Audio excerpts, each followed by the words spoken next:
Hello students, in this lecture 2b we would see more explanation about K-map.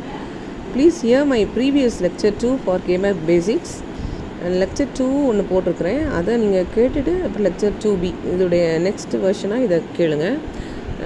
K-map is a systematic way of simplifying Boolean expression. Boolean expression-ஐ simplify பண்ணுறதுக்காக தான் K-map நம்ம use பண்ணுறோம். 2, 3, 4, 5 variables இருக்கலாம். எல்லாமே Boolean algebra theorem use பண்ணாமல் டைரெக்டாக K-map போட்டு நம்ம வந்து ஈஸியாக சிம்பிளிஃபை பண்ணலாம். அதோடைய ஸ்டெப்ஸ் என்ன அப்படின்னா, first select the K map according to the number of variables. எத்தனை வேரியபிள் கொடுத்துருக்காங்களோ அதுக்கு ஏற்றாப்புல செலக்ட் பண்ணிடலாம். Identify min term max term as given இந்த ப்ராப்ளம். என்ன மின் டேர்ம் கொடுத்துருக்காங்களா மேக்ஸ் டேர்ம் கொடுத்துருக்காங்களான்னு பார்த்துட்டு தான் நம்ம வந்து இந்த பாக்ஸ் போட முடியும். இப்போது பாசிபிள் பேரிங் ஐடியா முதல்ல பார்த்துக்கோங்க. இப்படி 3 இருந்துச்சுன்னா 3ஆக போடக்கூடாது. எப்படி போடணும்னா ஒன்றை தனியாக போட்டுட்டு அடுத்த ரெண்டையும் சேர்த்து போடணும். சிமிலர்லி ஹியர் சி 8 ஒன்ஸ் இருக்கா, ஸோ இது வந்து மொத்தமாக போட்டிருக்கணும். இப்படி தனித்தனியாக போடக்கூடாது. This will be the correct one. See here இங்கே வந்து கிராஸாக போடக்கூடாது, இந்த மாதிரி தான் போடணும். Then next thing, this is incorrect. இப்படி போடக்கூடாது, அதுக்கு பதிலாக 2 குவாடு போட்டிருக்கணும். சரி, அதே மாதிரி இன்னொரு கேஸ் இருக்குது. டோன்ட் கேர் கண்டிஷனில் பார்த்தீங்கன்னா இது வந்து பேர் பண்ணியிருக்க முடியாது. அதனால் எவ்வளோ மேக்ஸிமம் பாசிபிலிட்டியோ எக்ஸை வந்து ஒன்னோட சேர்த்து கம்பைன் பண்ணலாம். இப்போ see here it's a empty box. இது வந்து எப்படி நம்ம போடுறோம் அப்படின்னா 4x4னா 2/4. இப்போ எப்படி போடுறோம் அப்படின்னா 0, 1, 2, 3 போடக்கூடாது. இங்கே 2 இங்கே 3 போடணும். தென் 4, 5, 6, 7 இப்படி போடணும். தென் இந்த இடத்துல அடுத்து வரக்கூடாது. 8, 9, 10, 11 போடணும். தென் 12, 13, 14, 15. ஸோ இந்த சீக்வன்ஸில் தான் போடணும். சரியா?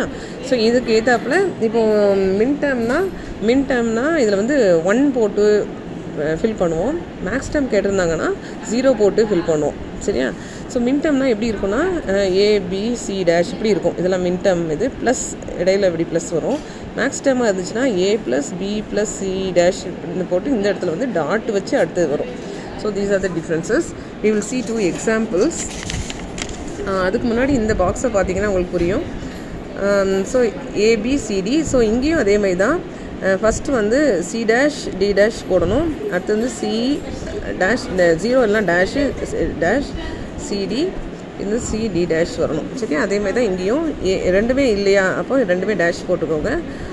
தென் A டேஷ் B 1 இருந்தால் டேரெக்டாக, தென் AB, தென் AB டேஷ் இந்த மாதிரி தான் போடணும். இது வந்து மின் டேர்ம் புரியது வந்து ஸ்மால் எம் ரெப்ரசன்ட் பண்ணணும். மேக்ஸ் டேர்ம் வந்து கேபிட்டல் M. மின் டேர்ம்ங்கிறது sum of product, max term வந்து ப்ராடக்ட் ஆஃப் சம் இந்த போட்டிருக்கு. சரியா? இதில் வந்து நம்ம 2 எக்ஸாம்பிள்ஸ் பார்க்க போகிறோம். ஃபஸ்ட்டு எக்ஸாம்பிள் என்ன அப்படின்னா, கன்சிடர் திஸ் பூலியன் எக்ஸ்பிரஷன். இவ்வளோ கொடுத்துட்டாங்க. சிக்மான்னு கொடுத்துட்டாலே மின் டேர்ம் தான், that is sum of product. இவ்வளோத்துக்கும் நம்ம 1 போட போகிறோம். சிம்பிளாக நான் சொல்கிறேன் ஈஸியாக. ஸோ இவ்வளோத்துலேயும் இந்த 4x4 போட்டுட்டு எல்லாத்துலேயும் நீங்கள் 1 போட்டுருங்க. 1 போட்டுட்டு 1 போட்ட இதுக்கு மட்டும்தான் நீங்கள் வந்து பேரிங் பண்ணணும்.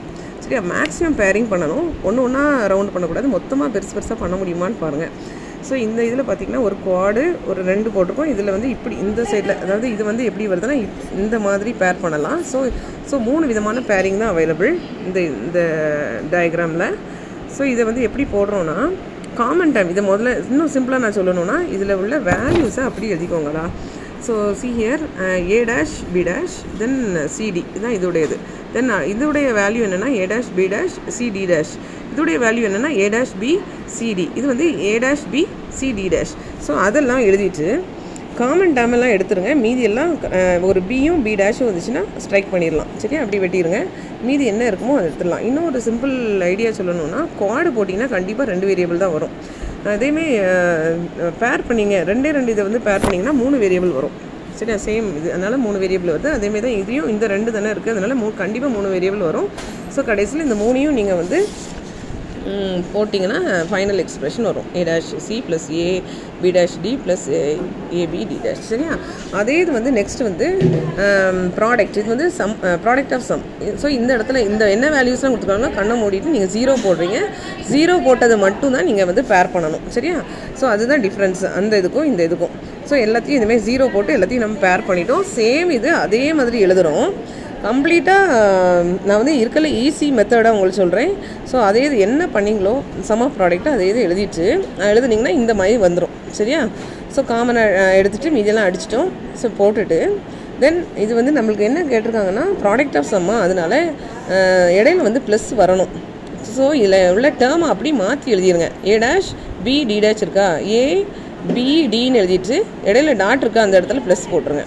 இந்த இதையும் பாருங்கள், ஏபிசி தான் நம்மளுக்கு வந்து சம் ஆஃப் ப்ராடக்ட்டில் வந்தது. அதை நம்ம மாற்றுறோம்.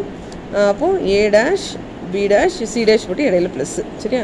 ஜஸ்ட்டு அங்கே வந்ததை அப்படி நம்ம மாற்றுறோம். ஏசிடியை எப்படி மாற்றுறோன்னா A dash C dash D dash மாற்றிட்டு இடையில டாட் இருக்கா அந்த இடத்துல வந்து ப்ளஸ் போட்டுறோம். ஸோ ஃபைனல் ஈக்குவேஷன் எப்படி இருக்குதுன்னு பாருங்கள். இந்த மூணையும் அப்படியே எழுதிடுறோம். தட் இஸ் இந்த லைன் எழுதிட்டு இடையில டாட் வருது. சரியா? இடையில டாட்டு. ஸோ இதுதான் ப்ராடக்ட் ஆஃப் சம்முடைய ஒரு எக்ஸாம்பிள். இன்னொன்று இருக்குது டோன்ட் கேர். சரியா? டோன்ட் கேர்னு சில நேரம் நம்ம யூஸ் பண்ணுவோம், ரொம்ப ரேராக தான் யூஸ் பண்ணுவோம். அதாவது லார்ஜர் குரூப் ஆஃப் செல்ஸ்க்கு மட்டும்தான், பெரிய செல்ஸ் இருக்கும்போது நம்ம வந்து டோன்ட் கேர் யூஸ் பண்ணுவோம். இந்த டோன்ட் கேர் எடுத்து பாருங்கள். இதுக்கு வந்து ஒரு எக்ஸாம்பிள் கொடுக்குறேன். டோன்ட் கேர் வந்து என்னென்னா it can be either 0 or 1, இல்லைனா we can ignore them altogether. அப்படி ஃபுல்லாகவே இக்னோர் பண்ணிடலாம். இதோடைய யூஸ்வலாக அதோடைய சிம்பிள்ஸ் வந்து எக்ஸாக இருக்கலாம். சில புக்ஸில் வந்து ஸ்மால் டி கொடுத்துருப்பாங்க, சில இதில் வந்து 5 கொடுத்துருப்பாங்க. ஆனால் யூஸ்வலாக நம்ம இதுதான் எடுத்துருப்போம். சரியா? ஸோ இப்போ வந்து இங்கே என்ன கொடுத்துருக்காங்க கொஸ்டின் பார்த்தீங்கன்னா சேம் தான். இதில் வந்து இந்த D4ன்னு இருக்குது. ஸோ இந்த இந்த 4 பொசிஷனில் மட்டும் எக்ஸை போடணும், மீதி எல்லாம் நார்மல். ஸோ இது வந்து சம் ஆஃப் ப்ராடக்ட்ங்கும் போது என்ன போடணும்னா 1 தானே போடுறோம். ஸோ 1 எல்லாம் போட்டுட்டு நம்ம நார்மல் பேரிங் பண்ணி நார்மலாக ஆன்சர் வந்துடும். ஸோ வேறு எந்த மாற்றமும் கிடையாது. எங்கே டின்னு போட்டு என்ன நம்பர் கொடுத்துருக்காங்க அந்த இடத்துல எக்ஸை போட்டு அதையும் இன்க்ளூட் பண்ணிக்கிடுவாங்க, அவ்வளோதான். சிமிலர்லி இன்னொரு எக்ஸாம்பிள் பாருங்கள். இங்கே வந்து டின்னு போட்டு 4 வேல்யூ கொடுத்துருக்காங்க. ஸோ அந்த 4 வேல்யூலையும் எக்ஸ் ரீப்ளேஸ் ஆகணும். என்னெல்லாம் கொடுத்துருக்காங்கன்னா 0, 3, 5 தென் 12. சரியா? ஸோ இந்த 4 இடத்துலையுமே எக்ஸ் போடுறோம். ஆனால் நம்ம பேரிங் எல்லாத்துலேயும் யூஸ் பண்ணிக்கிடுறோம். இது வந்து சம் ஆஃப் ப்ராடக்ட் தான். இதே ப்ராடக்ட் ஆஃப் சம்மாக இருந்தால் 0 போடணும். இது சம் ஆஃப் ப்ராடக்ட்னால இந்த சம்மில் வந்து நம்ம 1 போட்டு சால்வ் பண்ணுறோம். சரியா? So that's all for this video. Hope you have understood this. Thank you.